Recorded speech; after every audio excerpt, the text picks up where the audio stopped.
भूत भविष्य वर्तमान, हम लोग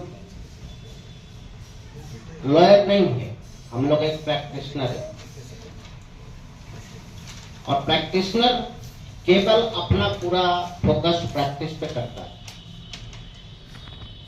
दुनियादारी से उसे पता नहीं चलता कभी कभी कि सूर्य कब निकला, कितने बजे निकला, शाम कितने बजे होगी। जो प्रैक्टिस में लीन है उसे सूर्य का भी दर्शन नहीं होता है। साहब ने अभी एक लॉयर होकर के भी मैटी साहब के जिंदगी से और मैटी साहब की समझ पर जो उन्होंने प्रकाश डाला वो आप सबों ने सुना है और समझा भी है। मैं बार बार मैं भी बोलता हूँ, शिक्षक वही अच्छा होता है जो खुद पढ़ता है और दूसरों को पढ़ाता है। स्वयं चिकित्सक को भी लागू होता है कि चिकित्सक खुद भी थोड़ा पढ़ाई करे और पेशेंट पर अपनी प्रैक्टिस करे। अब आप बिना पढ़े हर दिन एक नया नॉलेज इस संसार में आता है, हर दिन एक नई बीमारी निकल कर सामने आती है, हर दिन कुछ न कुछ बात समाचारों में मिलता रहता है। क्या हमारे प्रैक्टिशनर उस बात पर कभी फोकस करता है कि मुझे इस आने वाली बीमारी में मुझे कैसे सामना करना है, हम इसमें क्या कर सकते हैं, हमारी पैथी का क्या योगदान हो सकता है? निश्चित तौर से अगर वर्तमान में हम इस बात पर नहीं सोचते हैं या नहीं पढ़ते हैं, नहीं मनन करते हैं, तो हमारा भविष्य क्या होगा ये हमें समझने की जरूरत भी है। और मैं चाहता हूं कि आप सब लोग इस बात पर गौर करें। आज हमने मैटी जन्मोत्सव पर पुण्यतिथि को तो हम मना ही रहे हैं, हम आप लोगों का वह तीसरा नेत्र भी खोलना चाहते हैं जो अभी तक आपका खुला नहीं है। खोलिए। हम बार बार रिक्वेस्ट करते हैं आपसे कि आपकी तीसरी नेत्र खुल जानी चाहिए ताकि आपको कोई बहेलिया आकर फंसा कर ना ले जाए। आज आए दिन एक नया बहेलिया पैदा होता है हर सिटी, हर गांव, हर कस्बे में, जो आपको प्रलोभन देता है, जो आपको तरह तरह की पद और गरिमा की बात याद करता है। मैं उन तमाम रास्तों से पर्दा उठाऊंगा।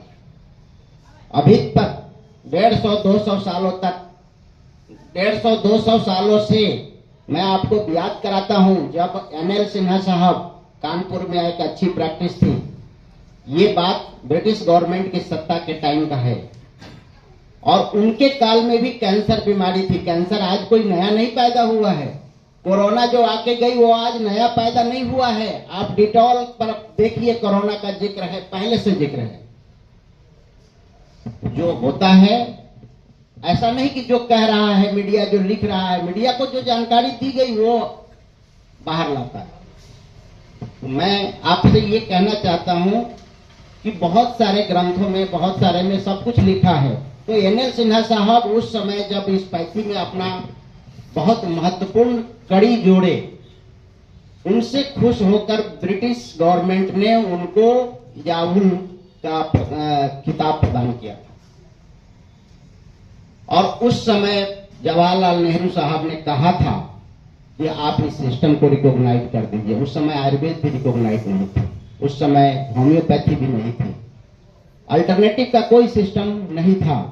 एलोपैथी भी शायद बाद में आई है, ब्रिटिश गवर्नमेंट के सत्ता में ही आई है, बट इंडिया में 1916 में पदार्पण हुआ था उसका। तो NL सिन्हा साहब जब पंडित जवाहरलाल नेहरू के सामने यह प्रस्ताव रखा तो जवाहरलाल नेहरू साहब ने उनसे कहा कि कितने प्रैक्टिशनर होंगे लगभग भारतवर्ष में इस पैथी के। तो उस समय तो कोई था ही नहीं, वो थे और उनके जो 2-4-10 चेले चपाटे थे। तो बोला ये डॉक्टर को मैं रिकॉग्नाइज कैसे कर सकता हूँ, कम से कम आपकी संख्या उस समय अगर 10,000 भी हमको ला के दीजिए तो मैं करूँ इसको, क्यों ना करूँ, इतनी अच्छी सिस्टम है, इतनी अच्छी इसका वर्क है, क्यों नहीं करेंगे। नतीजा ये हुआ, उन्होंने कहा कि आप डॉक्टर्स पैदा करिए, ये ब्रिटिश गवर्नमेंट ने कहा था। ये कब की बात है, ये 1916 से पहले की बात है। और तब से लेकर आज तक ईएच के डॉक्टर्स पैदा होते शुरू हो गए, पैदा होता है आज इधर उधर तमाम। और ठीक है, उसमें 2 तरह के स्टूडेंट पैदा होने लगे। एक जो अच्छी समझ रखता है, अच्छा प्रैक्टिस करेगा, लोगों को लाभान्वित करेगा, लोगों को बताएगा, ईएच डेवलप करेगा। और एक ऐसे तत्व पैदा हुए जो पैथी को बदनाम करने के सिवाय और कुछ नहीं कर सकता। अब इसी दोनों की लड़ाई फिलहाल चालू है। एक वह है जो पैथी का सब गुण को समझ रहा है, लोगों को उससे लाभ दिलाने की कोशिश कर रहा है, और एक वो लोग हैं जो केवल पैथी के नाम पर अपना पेट पाल रहे हैं। अब आप लोगों को ये तय करना है कि आप पैथी का फोकस केवल पेट पालने के लिए करते हैं या इस पैथी में अपना नाम रोशन करेंगे, लोगों को लाभान्वित करेंगे, लोगों को रास्ता दिखाएंगे, एक दुखी गरीब व्यक्ति को आप सुखी करेंगे। परिचय दीजिए। मैं RN. Singh advocate, Gujarat high court और सुप्रीम कोर्ट ऑफ इंडिया, दोनों जगह मेरी प्रैक्टिस है। और साथ में मैं ये IHRC जो संस्था है, मैं उसका अध्यक्ष भी हूँ। सर, आज एक जन्मदिन की खुशी बनाई गई है, किनका जन्मदिन था और किस प्रकार से हिंदुस्तान की हिस्ट्री में उनको देखा जाता है? जी सर, देखिए, एक अल्टरनेटिव साइंस ऑफ मेडिसिन बोलते हैं इसको, कि वैकल्पिक जो एक दवा है, तो वो पहले तो आपको मालूम होगा कि पहले एलोपैथी सिर्फ था, बाद में होम्योपैथी, आयुर्वेदिक और सिद्धा, यूनानी, ये सब आया है ना। उसके बाद ये एक ऐसी दवा है इलेक्ट्रोहोम्योपैथी, जिसके आविष्कारक डॉक्टर काउंट सीजर मिट्टी साहब है। वो इटली में पैदा हुए, बेलाडोना शहर का नाम था, और उन्होंने वहाँ पे एक नई पैथी डेवलप की कि प्लांट से, उसके एक्सट्रैक्ट से हम दर एक बीमारी को ठीक कर सकते हैं। उन्होंने ये नहीं बोला कि कोई मेडिसिन चाहिए, उन्होंने प्लांट को एक्सट्रैक्ट को लिया और उसको एक्सट्रैक्ट को निकाल करके उसकी जो मात्रा, खाली जो डाइल्यूशन, कि सपोज किसी उसकी जो डाइल्यूशन है वो सपोज करिए कि बहुत कम कर दी, पानी मिला दिया ज़्यादा, और कभी पानी कम रखा, तो आपको बताया था मैंने जैसे अभी कि पॉजिटिव और नेगेटिव डोज।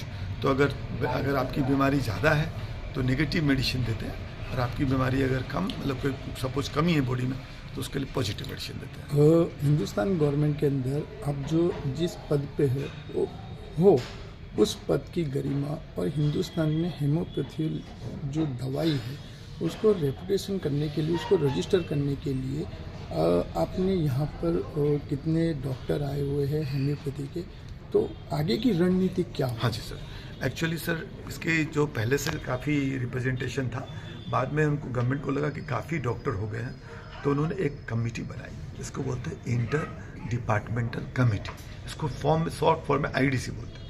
तो ये ministry of health, government of India ने बनाई, 2017 में बनाई सर। उसकी कम से कम 10 से 12 मीटिंग हो चुकी है, और हम लोगों ने मतलब जो पूरे ऑल इंडिया बेसिस पे जितने भी इलेक्ट्रोपैथी में जो प्रैक्टिस करते हैं, मैं तो प्रैक्टिस नहीं करता हूँ, लेकिन मैं इसका लवर हूँ, इस पैथी का, क्योंकि I'm a लॉयर, लेकिन मैं इसका लवर हूँ। क्यों? क्योंकि इससे मुझे कई फ़ायदे हुए, और मैंने देखा कई लोगों को फ़ायदे हुए। तो जानने के बाद कि ये बहुत चीपेस्ट मेडिसिन है, विदाउट केमिकल है, तो उस हिसाब से मैं इसमें ज्वाइन हुआ, और मैंने भी अपने हिसाब से रिप्रेजेंटेशन बनाया, मेहनत किया। तो हमने वो जो कमेटी के सामने सब पड़ी हुई चीज़ें, और कमेटी ने रिपोर्ट भी सबमिट कर दिया गवर्नमेंट को। तो अभी लेकिन जो रिपोर्ट है वो अभी तक सीक्रेट है, वी डोंट हैव एक्सेस, हम लोगों को मिला नहीं, लेकिन हम आशा करते हैं कि पॉजिटिव होगा, कोई नेगेटिव होगा, और अगर होगा नेगेटिव भी तो बहुत थोड़ा मोटा कुछ और मांगेंगे, इससे ज़्यादा कुछ होगा नहीं। और हम आशा करते हैं कि ये जो हमारे ये जो साइंस ऑफ मेडिसिन है, जो इलेक्ट्रोहोम्योपैथी, ये डेफिनेटली गवर्नमेंट रिकॉग्नाइज करेगी। क्यों करेगी, उसके दूसरे कारण एक और है कि गवर्नमेंट ऑफ राजस्थान, मतलब राजस्थान राज्य में ये रिकॉग्नाइज हो चुकी है। तो वहाँ पे अब सुना मैंने कि अभी यूनिवर्सिटी में क्वालिफिकेशन मतलब डिग्री भी पढ़ाई जाएगी। तो इस हिसाब से ये पैथी तो इसका भविष्य बहुत बढ़िया है। खाली इतनी है सर कि इस पैथी में कुछ लोग जो है ना वो गलत डिग्री दे करके खोटा मतलब करते हैं। वो चीज़ हमने आगाह किया लोगों को कि ऐसा काम मत करिए, आप रिसर्च कीजिए, आप डेवलपमेंट कीजिए, आप काम करिए, आप दवाई दीजिए, लोगों के अच्छा के लिए काम करिए, पैसे कमाने के लिए खाली अपना काम मत करिए, गलत काम मत करिए। ऐसा मैंने सबको आज ये बताया मैंने। और सीजर मेटी, काउंट सीजर मेटी साहब को हम इसलिए याद करते हैं क्योंकि उन्होंने एक बहुत अजीब चीज़ दी है कि अगर मैं आपको मेडिसिन दूँ, यानी हमारे डॉक्टर आपको देंगे, तो मैं दावा करता हूँ कभी भी आपको कोई रिएक्शन नहीं होगा और आपको जो होगा अच्छा होगा। क्रॉनिक डिजीज में गारंटी है। यहाँ पे एक डॉक्टर साहब थे कुलदीप सिंह साहब मोगा के, वो HIV को भी ठीक कर देते थे, वो गुजर गए।